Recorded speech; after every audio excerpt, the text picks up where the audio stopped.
Hi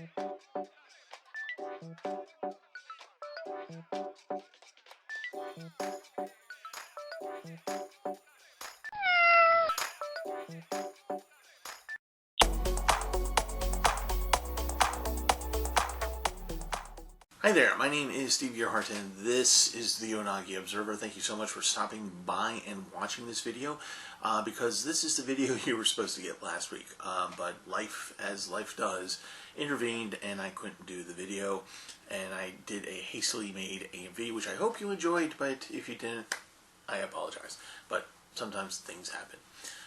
Speaking of things happening, I want to talk to you guys about the Weekly Dig real quick. For those of you who don't know, I am part of what's called the Weekly Dig, and what we do there is we choose an anime and we talk about that anime for 40 to 60 minutes, and then we go on to talk about other elements of anime, like in the news, history, what happened on this date, that kind of stuff. We kind of talk about anime in general. Sometimes we talk about culture, Japanese culture, Asian culture, and every now and again we get tangential and we go into sci-fi. But it's almost like 95% anime. So if that's something in your wheelhouse, please check us out. The link will be down below. For those of you who already watch the Weekly Dig over at Anime Archaeology, which is Brett Newhall's YouTube channel, we're doing a significant change, and that change is scheduling. So, as I said, life intervenes, and nothing bad has happened to any of the three of us, Brett, John, or I. It's just that, sometimes life provides us changes. And so we come to the conclusion that it's probably a good idea for the time being that we are going to change from Saturday nights to Sunday nights. So it's going to be about the same time, 8 o'clock, give or take. Sometimes we start a little early, sometimes we start a little later. Kind of depends on how well the tech is working with us. But we're going to move to Sunday nights around 8 o'clock. So please join us there. Again, the link will be down below. For those of you who are watching this channel, I talk mostly about anime, Japanese culture, and history, and things of that nature. I also talk about music. I talk about other fandoms as well, comic book, role-playing, science fiction, things like that. So the video you were supposed to get last week is going to be in the sci-fi fandom, and it's going to be kind of a little bit unique, I think, and it's something that I want to throw out to you guys and see what you think about it, okay? So, yeah, let's get started.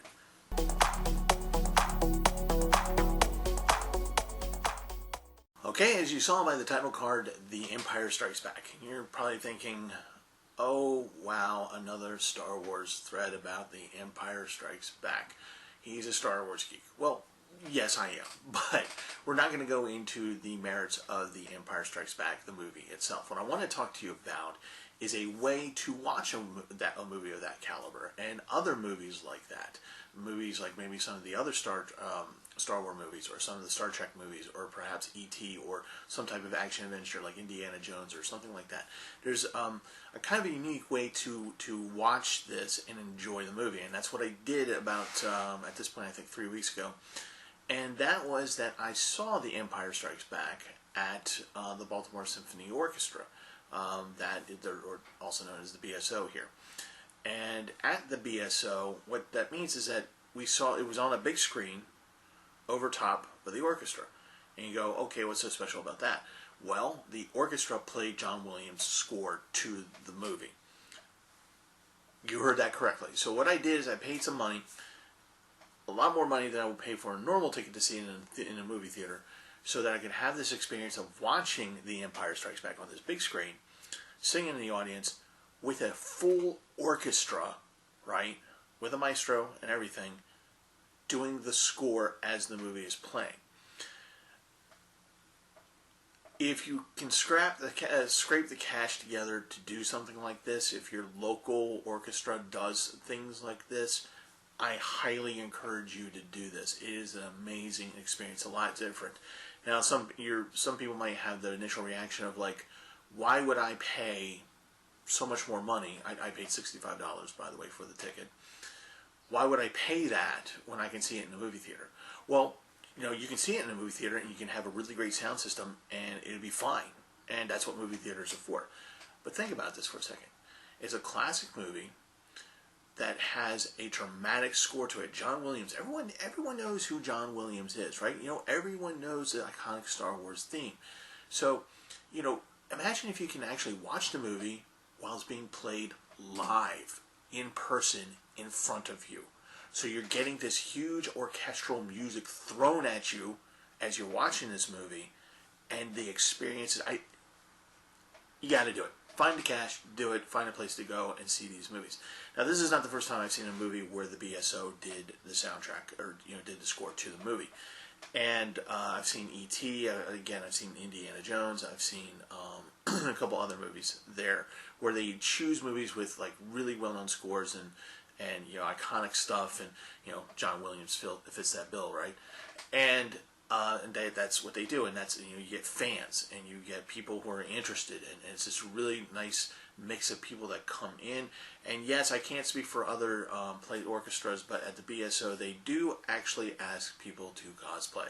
So there were people dressed as Darth Vader, there was people dressed as Luke Skywalker, people were carrying around a baby Yoda. You get the idea. So it's a fun experience. It's an experience in total. It's not just watching a movie. It's listening to a live score of these professional musicians who play Beethoven and Bach and Haydn and Vivaldi, and they're playing John Williams to the movie, the score to the movie. And it's kind of interesting how they do it, and kind of gives you an idea of how they actually do the score when they're recording for an actual movie. So what it is that you're able to see not only the big screen, but you can see underneath the screen the orchestra. It kind of depends on where you sit. But you definitely see the maestro. So the maestro stands up there, and what you see is he has his own little tablet, right, where he can see right there in front of him what's going on, what the movie is providing. And as the movie is going, he's got this, and he's got a score in front of him, and he is directing the orchestra. So it is an amazing process to watch. And I would actually love to see some of the rehearsals of this. So anyways, what am I telling you to do here? What I'm telling you to do is kind of broaden your horizons a little bit. If you're able to, kind of go in and with an open mind. I know it costs money. It does cost money, but I think it's worth it. I think it's one of those things where, I paid $65 and I felt like I probably got $1,000 worth of value.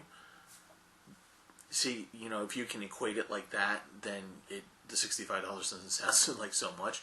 But if you can do something like that, I encourage you to do it. It's a totally different experience, and it's something that you will greatly enjoy. And honestly, you're going to be in a place with other like-minded people. Some of these people will probably be like, oh, that's something new and different. I want to do this, and maybe I don't know Star Wars that well. Let me watch this movie, or whatever movie it's going to be. But you're going to have the fandom there with you as well. So you might even make a friend. Who knows? Anyway, I encourage that. Unfortunately, because of licensing and things like that, I can't really show any video or stuff like that because I would have gotten kicked out because that would have been bad. Just to kind of give you an idea of just like why the ticket can be pricey. You're paying for the orchestra to be able to license the movie, to play it, and then for them to license and play the score, and you have to then pay the people who are members of the orchestra and the maestro and all the extraneous stuff that's involved with it. So your ticket actually really does pay for things. It's not like some fat cat sitting in the back room going ha ha ha ha ha, with a cigar in his mouth and thumbing through all the bills. So, so it is an actual cost to do this, and I think it's worthwhile. And you should just do it. So, kind of take a look at the nearest orchestra near you, see if this is something that they do.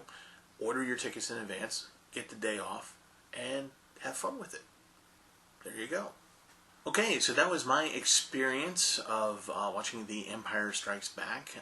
As the picture will show, it says Star Wars on there, but it was Empire Strikes Back.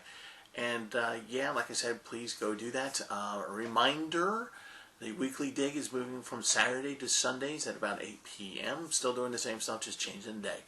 And we're turning around the corner on some of this COVID stuff. So keep on doing what you need to do to make sure that you stay well and that we can beat this thing down so that we can see each other in conventions. Wouldn't that be nice? Yes, I want to see you guys at Otakon because I am making it to Otakon this year.